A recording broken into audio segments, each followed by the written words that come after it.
siya po ang bago po siya namatay noon, ay pinablacklist niya po kami dahil nag-negative slippage. So siya po ang talagang tunay na nanghihingi sa amin. Huwag ka So hindi po magbanggit kami... ng pangalan ng patay na.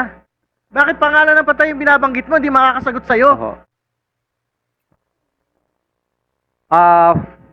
Yung iba po kasi sa... Ganito na lang ho kaigsi yung pasensya ng komite na ito. Bago ho tayo umabot sa punto na walang uwian.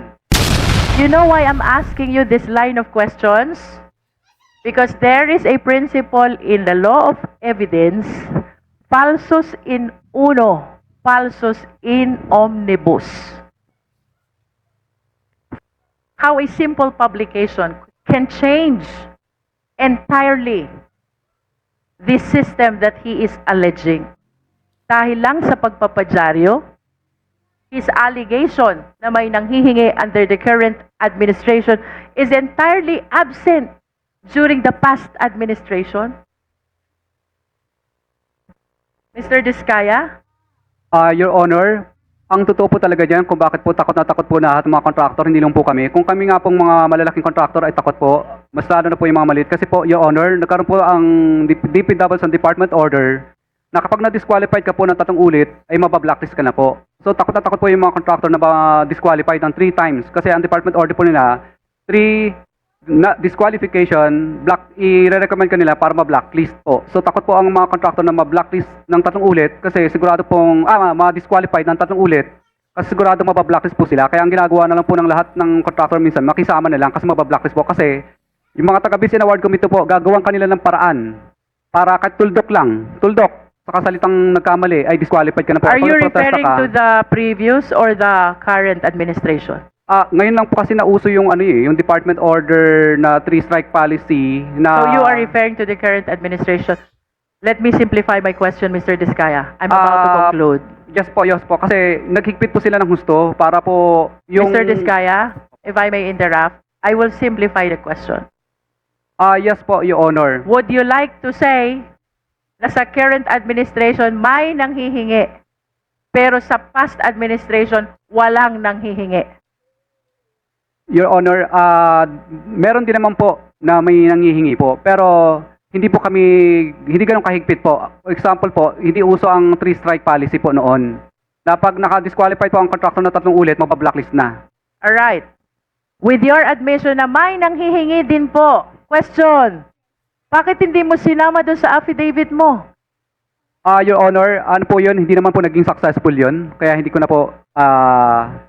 Nonetheless, may nanghingi pa rin. It's you who admitted. May nanghihingi din po during the past. You know why I'm asking you this line of questions? Because there is a principle in the law of evidence, falsus in uno, falsus in omnibus. False in one testimony is false in all testimonies. Bakit parang nagkaroon ka ng selective amnesia, Mr. Diskaya? Would you like us to believe na may nanghihingi during the current administration tapos walang nanghihingi during the past administration? How would you even explain na during the past administration, top 1 contractor ka from PCIG data, and yet you are claiming walang nanghihingi unlike during the current administration? What I wish to point out, Mr. Diskaya, your affidavit is full of inconsistencies and lies.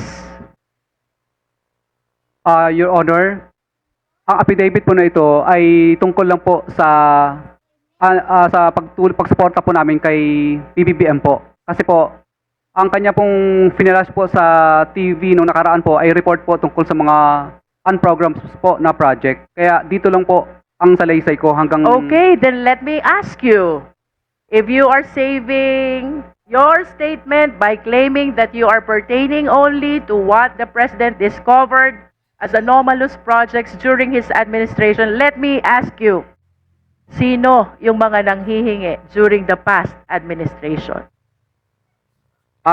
Your Honor, ano lang po,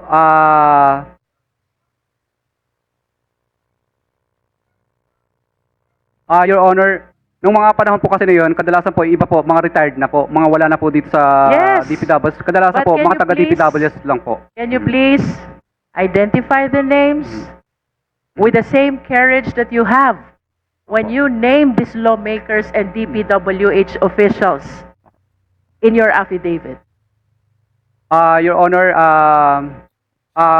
for example po, si D.E. Art Pascual po dati. Kaya lang patay na po Who is siya. kawawa D.R. po. Pascual? Opo, D.E. Art Pascual, siya po ang bago po siya namatay noon, ay pinablacklist niya po kami dahil nag-negative slippage. So siya po ang talagang tunay na nanghihingi sa amin. Huwag ka So hindi po magbanggit kami... ng pangalan ng patay na. Bakit pangalan ng patay yung binabanggit mo? Hindi makakasagot sa'yo. Oho. Yung iba po kasi sa... Ganito na lang ho kaigsi yung pasensya ng komite na ito. Mhm. Bago ho tayo umabot sa punto na walang uwian. So, seryosohin po natin yung pagsagot. Hindi ho namin tatanggapin yung mga ganyan po. Nagtatanong ng pangalan ng patay. Hindi nyo na-respeto yung tao. Your Honor, okay lang po ba yung yung data po kasi wala pa sa akin yung iba pang mga Bigay ka data. ng bakit papel ang hinahanap? Yung laman ng utak mo hinahanap. Sino yung humingi ng pera? Mula sa nagdaang gobyerno. Opo. Hindi mo kailangan ng papel para doon. Opo. Dati po sa sa bandang Region 4A po noon, mga regional director naman po Kaya noon. magbigay ka ng pangalan. Po. Bali ano po nakalimutan ko na yung pangalan. Magbigay Mas ka tagal ng na po. pangalan. Si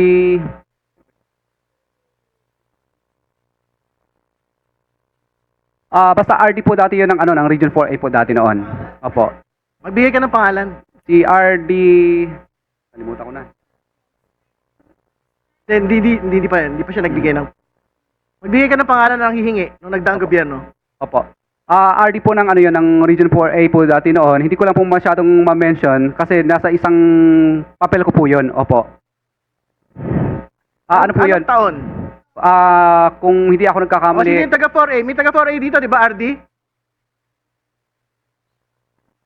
Sinong 4A ngayon? Kabisado niyo yung mga pangalan ng mga 4A nang nauna.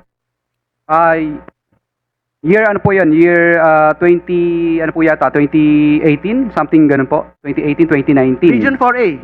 Opo. RD. Opo. O, sino yung 4A RD? Ngayon, pumunta kayo rito. Sabihin niyo yung mga nagdaang RD.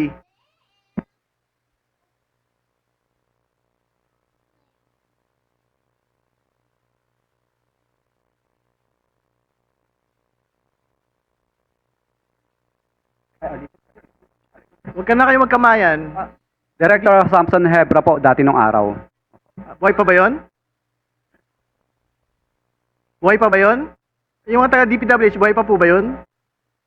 O, sige, pakuyulit yung pangalan. Director Samson Hebra po. Humihingi ng pera sa inyo.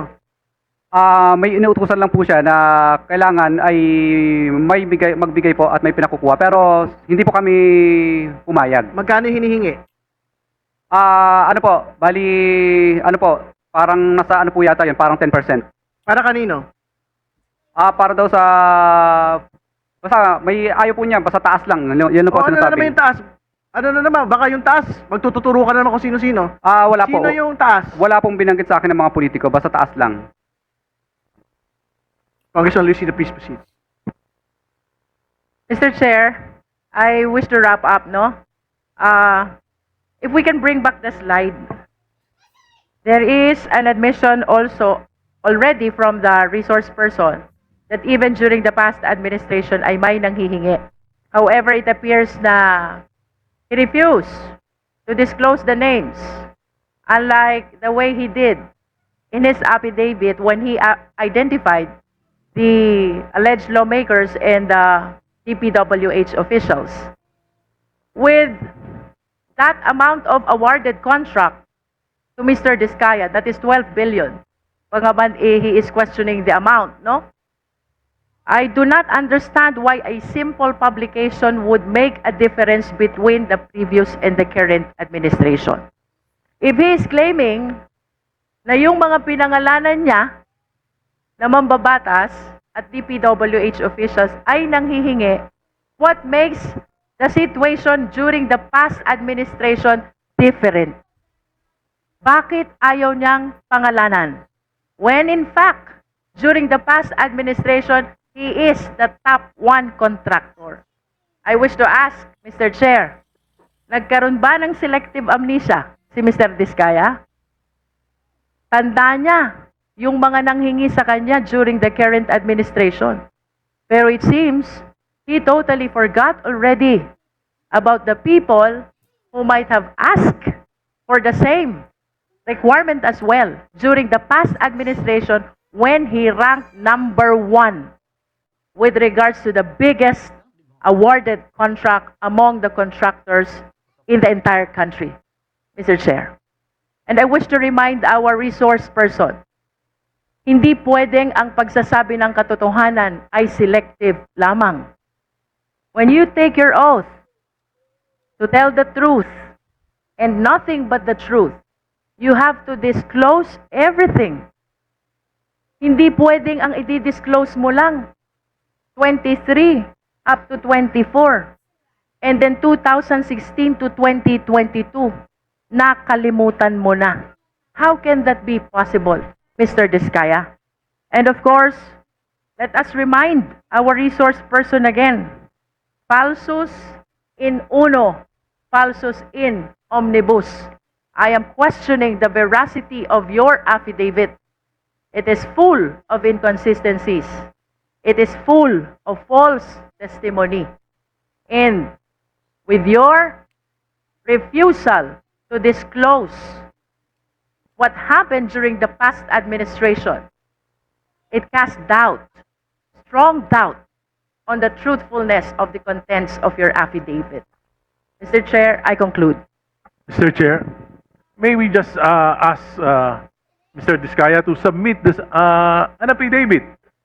Kasi po, I could understand, he has a lot of contracts, sabi niya nga, may 50 plus na mga publication. Bakit hindi na lang niya i-submit yung from 2016 to 2022 yung list ng mga nanghingi sa kanya? At least may record tayo kung sino yung mga nahingi, we can verify kung patay na yan, kung buhay pa yan, and maybe we can even call these people. Yes, Mr. Diskaya is directed to comply with the request of Congressman Erice. Before going to